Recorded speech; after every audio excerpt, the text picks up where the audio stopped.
Apa itu takwa? Al-khawfu minallah. Takwa itu takut kepada Allah, wamtithal, dan juga mengerjakan apa yang diperintahkan oleh Allah dan menjauhi larangan-larangan Allah Subhanahu wa ta'ala. Jadi orang yang bertakwa adalah orang yang takut kepada Allah. Apa manfaatnya takut kepada Allah? Apa manfaatnya takwa? Menjauhkanmu daripada perbuatan maksiat. Makanya manusia disuruh bertakwa, disuruh takut sama Allah. Supaya apa? Mau mengerjakan apa yang diperintahkan oleh Allah, jauhi larangannya. Apa baik ibadahnya orang yang terpaksa karena takut. Takut itu kan pertamanya. Lama-kelamaan orang kalau sudah senantiasa melakukan hal yang biasanya dia lakukan, lama-lama jadi cinta. Lebih baik kau sholat terpaksa. Saya sholat, kenapa kau sholat? Kalau gak sholat masuk neraka. Jadi mau gak mau saya sholat. Lebih baik kau seperti itu daripada kau ninggalkan sholat. Dan lebih baik kau sholat karena takut neraka daripada kau sholat ingin dilihat orang. Ben ketok alim. Jadi rasa takutmu kepada Allah itu bisa menyelamatkan dirimu. Kalau orang gak punya rasa takut sama Allah Subhanahu wa ta'ala, ini yang bahaya. Sebagaimana dikatakan oleh Syekh Muhammad Mutawalli Sya'rawi, musibah yang besar itu bukan tsunami. Musibah yang besar itu bukan banjir, bukan gempa, bukan gunung yang meletus, bukannya hilang hartamu, bukan hilangnya bapakmu, ibumu, kematian orang-orang yang kau cintai. Itu semua sunnatullah yang berjalan di muka bumi ini. Tapi musibah yang paling besar, kalau sampai rasa takut kepada Allah itu di dalam hatimu sudah sirna. Matinya rasa takutmu kepada Allah Subhanahu wa ta'ala sedangkan kau masih hidup di muka bumi ini, itu akbarul masaib, musibah yang paling besar. Hidup di muka bumi ini gak punya rasa takut sama Allah ta'ala, ini bahaya. Akhirnya apa? Perbuatan maksiat semuanya diterjal, dilakukan. Karena apa? Gak takut sama Allah. Maka manusia itu derajatnya beda-beda. Anak yang gak takut sama orang tuanya, gak nurut, akhirnya diperintah apapun demi kebaikannya gak bisa karena gak takut. Tapi anak kalau dari kecil disayang, tapi juga diajarkan bagaimana juga harus takut kepada orang tua supaya apa? Nurut.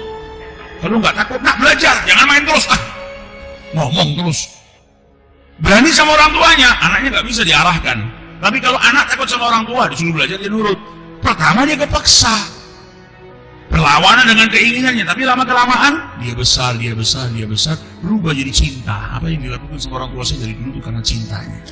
Akhirnya kalau sudah gitu, nggak pakai takut sama orang tua, tapi berbuat sesuatu yang baik untuk orang tuanya karena cinta.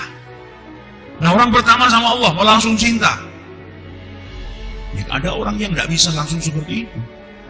Maka butuh yang namanya rasa takut kepada Allah Subhanahu wa ta'ala, dan itu yang disebut dengan takwa. Sayyidina Ali ketika ditanya apa itu takwa, maka dijawab sama beliau apa? Takwa itu al-khawfu minal jalil, takut kepada Allah Subhanahu wa ta'ala. Wal amalu bitanzil, dan mengamalkan apa yang diturunkan oleh Allah melalui Nabi Muhammad SAW. Itu yang disebut dengan takwa. Kemudian apa Sayyidina Ali? Dilanjutkan sama Sayyidina Ali, wal qana'atu bil qalil, merasa cukup dengan apa yang diberikan sama Allah, enggak tamak, enggak berontak dengan apa yang diberikan sama Allah, tapi bersyukur atas pemberiannya Allah. Wal isti'dad li yaumir rahil, dan bersiap-siap untuk kematian. Karena kita hidup di dunia ini kan cuma lewat. Orang lewat itu cuma sebentar, singgah. Setelah itu kita harus melanjutkan perjalanan. Bukan ngepost di dunia selama-lamanya kita, tapi kita ada kehidupan nanti di sana yang lebih abadi. Maka caranya bertakwa itu takut dengan Allah, mengamalkan apa yang diturunkan oleh Allah, perintahnya kerjakan, larangannya jauhi, rasa cukup dengan pemberiannya Allah walaupun itu sedikit, dan juga siap-siap untuk menuju kematian. Maka di sini Nabi Muhammad mengajarkan kepada kita, minta kepada Allah al-huda, petunjuk dari Allah, dan juga takwa. Karena takwa iman itu kadang-kadang yazid, kadang-kadang yanqus, kadang-kadang bertambah, kadang berkurang, kadang kuat, kadang lemah. Itulah manusia. Dengar kisahnya orang soleh yang motivasi, pulang sudah punya rencana, aku mau sholat duha, mau sholat 5 waktu di masjid, ingin jadi orang baik. Jalan sehari, hari kedua mulai lentur, Padahal kalau ikhlasnya luar biasa ya bertahan seminggu 2 minggu. Begitu datang orang nagih hutang lentur. Nah, manusia imannya kayak turun. Takwanya juga kadang kuat, kadang lemah. Maka minta sama Allah agar senantiasa diberikan ketakwaan. Kita berjuang, tapi juga minta sama Allah Subhanahu wa Ta'ala agar ketakwaan itu dijaga.